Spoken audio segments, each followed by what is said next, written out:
সমস্যা দুপুরবেলা 12:30টার দিকে আমার এই জমিটা আমি 1,90,000 টাকা এসটির জন্য লিছি। এসটির কাগজপত্র সব কিছু আমার কাছে দিয়ে দিছে উনি। সহযোগিতা করেছিল যে তোমাকে এসটির করে দিব, এই কাগজপত্রগুলো করো। আমরা করে লিছি। আর 12 বছর আগে কিন্তু টাকা, আর 23 সালে হলে জমির খারিজ বার আছে। এই জমিটা আমাকে দিয়ে দিছে, আমাদের দখলে আছে। এই আজকে হঠাৎ মানে আসে এই ফসলটা কাটতেছে। এর আগে থানাতে একটা মামলা দেয়া কোর্টত মামলা দেওয়া আছে। কোর্টত মামলার ওটার এখনো কিছু সিদ্ধান্তই হয়নি। তার আগে আসে উনি এই ফসলটা নষ্ট করেছে। এটা করাটা উচিত হয়েছে আমার। আমি যখন ছোট ছিলাম তখন হচ্ছে সবুজের থেকে আমরা জমিটা কিনে নেওয়ার জন্য 1,90,000 টাকা দিই। কিন্তু জমি কিনে নেওয়ার পরে থেকে সে আর রেজিস্ট্রি করে দেয় না। সে আজ দিব কাল দিব বলতে বলতে ঘুরাতেই থাকে। তারপরে এর কোনো সমাধান না পেয়ে আব্বু ওকে নিয়ে হচ্ছে বদলগাছি রেজিস্ট্রি অফিসে যায়।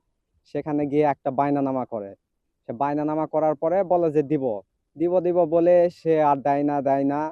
এটা করতে করতে প্রায় 7-8 বছর পরে সে হচ্ছে আমাদের দ্বারা বলে যে জমি রেজিস্ট্রি করে দিব, জমিটা হচ্ছে খারিজ করে নেন, আমার আব্বুক বলে। তারপরে আমরা খারিজ করে নেই, খারিজের কাগজ আমাদের কাছে আছে। খারিজ করার পর তার হচ্ছে মনটা ঘুরে যায়, সে আর আমাদের জমি দেয় না।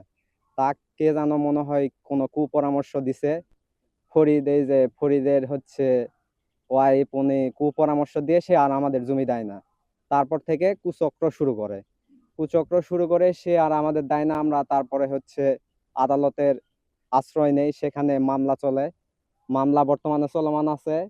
নিম্ন আদালতে হচ্ছে তার রায় দিছে 2 বছরের জেল। তো সে হচ্ছে 1 মাসের জেল খাটে আপিল করে মামলাটা এখনো চলমান আছে। তো আজকে দুপুর বেলা সে নওগাঁ থেকে 2জন মাস্তান নিয়ে আসছে, বড় বড় রামদা নিয়ে আসছে, এইরকম বড় বড় নিয়ে আসে আমাদের মারার হুমকি দিয়ে। এই ফসলটা কি ক্ষতি করছে, সে ফসলটা এরকম করে কাটে চলে গেছে। সে যদি জমি পায় তাহলে আমরা দিব, কোনো অসুবিধা নেই, কিন্তু ফসলটা কি ক্ষতি করছে, সে আসে ফসলটা এইভাবে নষ্ট করছে। এর একটা সঠিক বিচার চাই আমরা। কৃষক, এটা তো অন্যায় হয়েছে। আর গাঁৱত মানুষ নাই, ডাকে কর সালিশ দে। এটা ফসল তো অন্যায় করা তো ভালো নয়, ঠিক হয়নি। এ বিষয়ে আপনারা কি চাচ্ছেন?